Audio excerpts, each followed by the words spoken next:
जय मसीह की, praise the Lord and shalom. आप सभी को एक बार फिर हम आप सभी का स्वागत करते हैं और हम अपने अब्बा का धन्यवाद करते हैं कि एक बार फिर हमें यह समय मिला है कि हम उसके पवित्र वचनों से सीख सकें। तो दोस्तों, पिछली वीडियो के अंदर हमने सीखा था चरवाहे के ऊपर।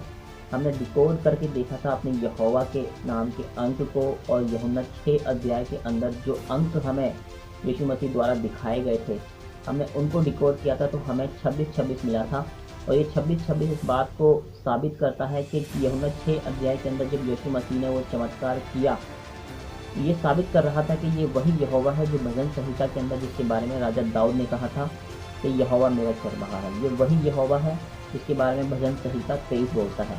तो आज हम अपने अब्बा के यहोवा के नाम के अर्थ को ही जानने के लिए जा रहे हैं। और वीडियो शुरू करने से पहले हम चाहते हैं, आप वीडियो के ऊपर पहली बार देख रहे हैं और चैनल के ऊपर नए हैं तो सब्सक्राइब के बटन को दबा लें, बेल आइकन को दबाएं ताकि आने वाली वीडियो की नोटिफिकेशन आप तक पहुंच जाए, क्योंकि हम बाइबल की वो गहरी शिक्षा आपको देंगे जो आज कलीसियाओं में है ही नहीं। कलीसिया वचन के ऊपर जोर लगा ही नहीं रही है। कलीसिया आज चिन्ह चमत्कार के ऊपर चली गई है, तेल पानी के ऊपर चली गई है। वो यहोवा के वचनों के ऊपर कलीसिया को मजबूत नहीं कर रही है। और हमारा मकसद यही है कि हम यहोवा के लोगों को, मसीही लोगों को, क्रिश्चियंस लोगों को वचन की सही शिक्षा दें। तो हमारे चैनल के ऊपर आने के लिए आपको सब्सक्राइब बटन दबाना है। ये बिल्कुल फ्री है, इसमें कोई पैसा नहीं लगता है। तो बेल आइकन को भी दबा दें ताकि आने वाली वीडियोस आप तक पहुंच जाए। तो जो हमारे अब्बा यहोवा का नाम है, हिंदी के अंदर हम उसे परमेश्वर बोलते हैं, यहोवा बोलते हैं। हर भाषा के अंदर अलग अलग नाम से उसे पुकारा गया है। खुदा बोलते हैं, बहुत ही नाम है, लेकिन जो हिब्रू के अंदर नाम है हमारे यहोवा का, वो आप देख सकते हैं पीछे, वहाँ हिब्रू में कुछ लिखा हुआ है। ये है योद, ये है, ये वाव और ये है। 4 अक्षर हिब्रू के हमारे यहोवा के नाम में हमें मिलते हैं। पहला है योद, दूसरा है, तीसरा है वाव, चौथा है। यानी कि योद है, वाव है, जिसे हिब्रू पढ़ने वाले और यहूदी लोग यहवे करके पुकारते हैं। और यहवे नाम जो यहूदियों के लिए है ना, वो बहुत ही महान और बहुत ही पवित्र नाम है।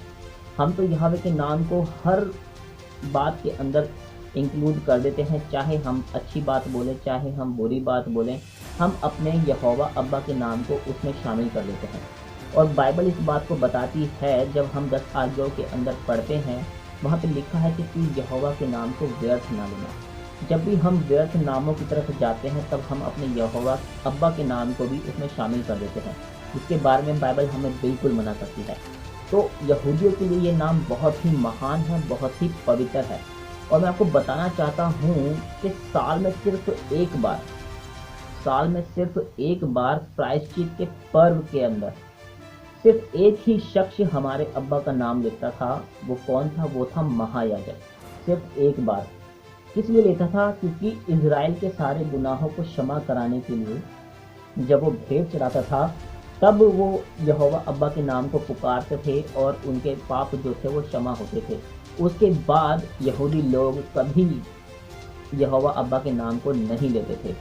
तो हमें सीखना चाहिए उनसे कि कैसे हम हर बात के अंदर अपने अब्बा के नाम को इंक्लूड कर देते हैं, चाहे वो बात अच्छी हो, चाहे वो बात बुरी हो। देखिए, नाम तो उसका यही है, क्योंकि बोला है हमारे अब्बा ने कि मैं यहोवा हूँ और मैं अपनी महिमा किसी दूसरे को नहीं दूंगा।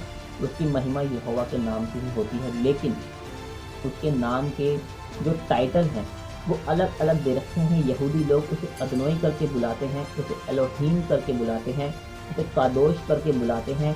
बहुत ही टाइटल्स उनके नाम के रखे हुए हैं, क्योंकि वो यहवे नाम को इतना पवित्र मानते हैं कि वो अपनी ज़ुबान से उस नाम को लेते ही नहीं। क्योंकि वो बोलते हैं, हम तो गुनहगार पापी मनुष्य हैं, हम कैसे अपनी ज़ुबान से अपने यहवे के नाम को लें।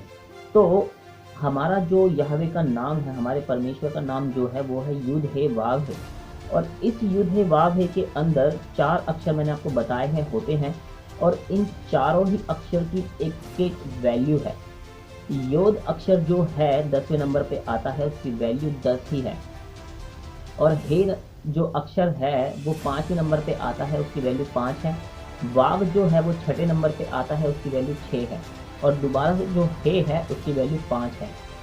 जब हम इन चारों अक्षरों की वैल्यू को मिक्स करते हैं, प्लस करते हैं, तो हमें 26 मिलता है। तो 26 हमारे अब्बा के नाम का कोड है, कोड है। और इस नाम के अंदर एक रहस्यमय बात भी छुपी हुई है, वो भी मैं आपको बताना चाहता हूँ।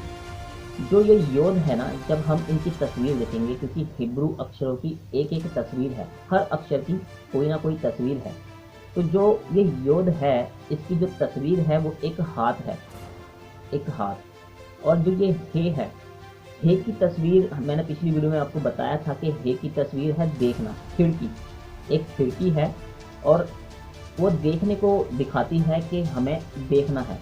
और जो ये वाव है, ये छठे नंबर पे आता है, इसकी तस्वीर एक कील है। और जो ये है हमें फिर से देखने को दिखाता है। अब इस नाम के अंदर भी एक सेंटेंस बहुत ही महत्वपूर्ण छुपा हुआ है, वो मैं आपके सामने लाना चाहता हूँ। देखिए, ये जो नाम है ये एक भविष्यवाणी की ओर इशारा कर रहा है। ये एक जो सेंटेंस को हमें बताना चाहता है कि आने वाले समय के अंदर जो यीशु मसीह आएगा, जो कुर्बानी वो देगा, इस नाम के अंदर पहले ही हमारे अब्बा ने छुपा के रख दिया। इतना महान हमारा यहोवा है, वो सर्वज्ञानी, सर्व संपन्न और सर्व बुद्धिमान है। उसने पहले ही अपने नाम के अंदर उस भविष्यवाणी को छुपा दिया, ताकि लोग ये समझ जाएं कि हमारे यहोवा का नाम जो रखा गया है उसके अंदर कैसे उसने यीशु मसीह की कुर्बानी को छुपा के रखा हुआ है। तो ये नाम किस सेंटेंस को दिखाता है? देखिए, योद हाथ, ठीक है, योद हाथ है और हे देखना है। अब ये बता रहा है हाथ को देखो, योद हे देखना, हाथ को देखो। फिर ये वाव जो है हमें कील को दिखा रहा है, और जो हे है हमें देखने को दिखाता है। हाथ को देखो और हाथ में ठोकी कील को देखो, यानी कि हाथ में कीलें किसने ठुकवाई? हमारे यहोशुआ मसीह ने, यीशु मसीह ने। कहाँ पे? क्रूज के ऊपर। किस लिए? हम इंसानों के उद्धार के लिए। उसने अपने हाथों के अंदर कीलें ठुकवाई और हम इंसानों के लिए उद्धार का रास्ता खोल दिया। तो ये नाम अपने अंदर यीशु मसीह की कुर्बानी को छुपा के रखे हुए है। ये नाम हमें बता रहा है कि कैसे भविष्य में एक मसीहा आएगा जो इंसानों की पापों के प्रायश्चित के लिए अपनी जान को देगा। तो इस नाम के अंदर दो महत्वपूर्ण बातें मैंने आपको बताई हैं कि एक तो 26 अंक हमें यहाँ पे मिलता है हमारे यहोवा के नाम का जो कोड है, और दूसरा हमारे यीशु मसीह की कुर्बानी इसके अंदर छुपी हुई है। तो आज की वीडियो के अंदर मैं यही बताना चाहता था कि हमारे अब्बा का नाम बहुत ही पवित्र है, और भजन संहिता के अंदर यहोवा अब्बा ने खुद बोला है कि मैंने अपने बड़े नाम से ज़्यादा अपने वचन को महत्व दिया है, यानी उसका नाम बहुत महान है, बहुत ही बड़ा है। तो हमें उसके नाम की कदर करनी चाहिए, और अपनी ज़ुबान से व्यर्थ जब हम नाम लेते हैं तो उसके अंदर अपने अब्बा के नाम को शामिल नहीं करना है। तो आप इस वीडियो को देखें और इसे सीखें। यदि आप सीखते हैं तो औरों के साथ साझा करें, ताकि और भी वचन की गहराइयों को सीख पाएँ। तो आज की वीडियो में इतना ही। वीडियो अच्छी लगे तो लाइक कमेंट ज़रूर करें और सब्सक्राइब ज़रूर करें। जय मसीह।